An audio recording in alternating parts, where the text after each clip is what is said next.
ഇന്നത്തെ വീഡിയോയിൽ നമ്മളെ യാത്രയുടെ പാർട്ട് 2 ആണ് കേട്ടോ. അങ്ങനെ കാഠ്മണ്ഡുവിൽ ലാൻഡ് ചെയ്തു. അവിടുന്ന് ഡയറക്റ്റ് ലുക്ലയിലേക്ക് ഫ്ലൈറ്റ് ഉണ്ടായിട്ടില്ല, കാരണം കാലാവസ്ഥ കുറച്ച് മോശമായിരുന്നു. അതുകൊണ്ട് തന്നെ നമ്മൾ വേറൊരു എയർപോർട്ടിലേക്കാണ് യാത്ര തുടങ്ങുന്നത്. രാത്രി തന്നെ നമുക്കൊരു റെസ്റ്റ് കാര്യങ്ങളൊന്നും ഇല്ലാതെ തന്നെ നമ്മൾ യാത്ര ആരംഭിച്ചിട്ടോ. ഷെയർ ടാക്സിയിൽ ഏകദേശം ഒരു 4-5 മണിക്കൂർ എടുത്തു. അങ്ങനെ രാവിലെ 6 മണിയോടുകൂടി തന്നെ നമ്മൾ എയർപോർട്ടിൽ എത്തിയിട്ടുണ്ട്. റാംചപ്പ് എന്ന് പറഞ്ഞിട്ടൊരു ചെറിയൊരു എയർപോർട്ട് കേട്ടോ.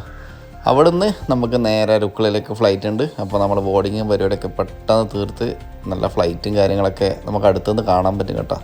അതെല്ലാം ആശ്ചര്യത്തോടു കൂടി കണ്ട് ലാൻഡിങ് ഒക്കെ ഇന്ന് സമയം കളഞ്ഞു കേട്ടോ.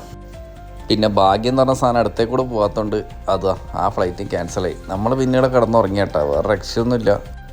പിന്നെ അവിടെ നല്ല ദാൽഭാത്തും കഴിച്ചിട്ട് അവിടെ തന്നെ കിടന്നുറങ്ങിയ റൂമിൽ രാവിലെ എണീറ്റ് ഫ്ലൈറ്റ് പിടിച്ചു കേട്ടോ. നമ്മൾ അടുത്ത ഫ്ലൈറ്റ് ടിക്കറ്റൊക്കെ ബുക്ക് ചെയ്തിട്ടുണ്ടായിരുന്നു.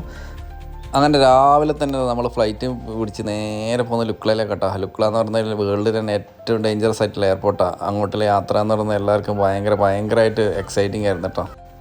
അങ്ങനെ കാത്തിരിപ്പിന് വിരാമമായിക്കൊണ്ട് നമ്മൾ ഫ്ലൈറ്റിലേക്ക് കയറാണ്. ഏകദേശം 16 ആൾക്ക് മാത്രമേ ഇതിനകത്ത് പോകാൻ പറ്റുള്ളൂ.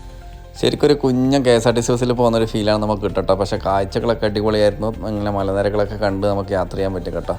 അപ്പോൾ ഏകദേശം ഒരു 10-20 മിനിറ്റ് നമുക്ക് ലുക്ലയിലേക്ക് യാത്രയുണ്ട്. വളരെ അടിപൊളി യാത്രയായിരുന്നു കേട്ടോ, ഒന്നും പറയാനില്ല. ദൂരെ നമുക്കിങ്ങനെ മഞ്ഞുമലകളൊക്കെ കാണാൻ പറ്റുമായിരുന്നു, ഒന്നും പറയണ്ട. അങ്ങനെ ഒടുവിൽ നമ്മൾ ലാൻഡ് ചെയ്ത് ലുക്ലയിൽ.